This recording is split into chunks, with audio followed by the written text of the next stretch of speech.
Many people may ask me, why do I think leadership is important? I think leadership is important because we need it. It is what makes us who we are. Then you may go into the second question, what is leadership without education?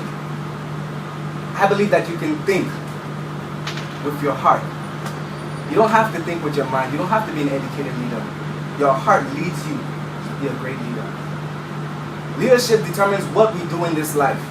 You can be a good leader or you can be a bad leader. I'll give you certain examples of my favorite leaders.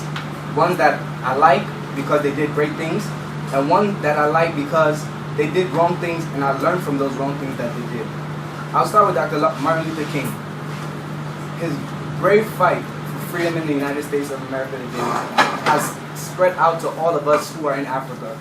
We are given the right today to travel to America freely, to sit among white people as if they're our own equals, as they are. We're able to stand and sing with your brother near you in church, a white person, thanks to great leadership. Secondly, I would like to elaborate on Adolf Hitler. His mentality as a leader is what brought his downfall. His mentality as a leader is what brought the downfall of his country.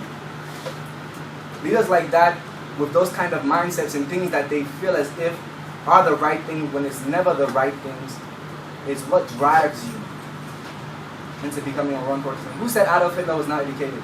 You can have education and still have the poorest of leadership and never ever in your life develop as a nation. I believe that what Africa needs is not only education, not only health sector. Because although they're important, leadership is the key for Africa. We suffer many days in all of our economy systems. Why? Because of poor leadership.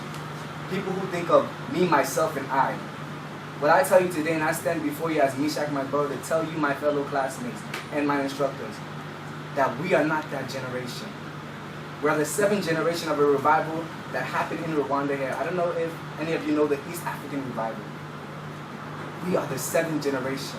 We don't think no longer on me, myself, and I. We think about how we can give back.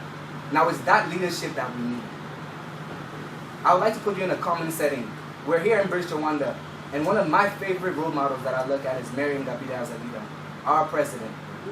She runs on and on, day to day, on a daily basis to work hard for each and every one of us. She makes us internationals comfortable in the settings of all of us, although each and every student does that well as leaders. But she works hard, and that's a leadership characteristic that cannot be bought, it cannot be educated upon, but it can only be taken from in the heart. I come to stand before you today and tell you that leadership is not in the mind, it's in the heart, and we are the heart of Africa.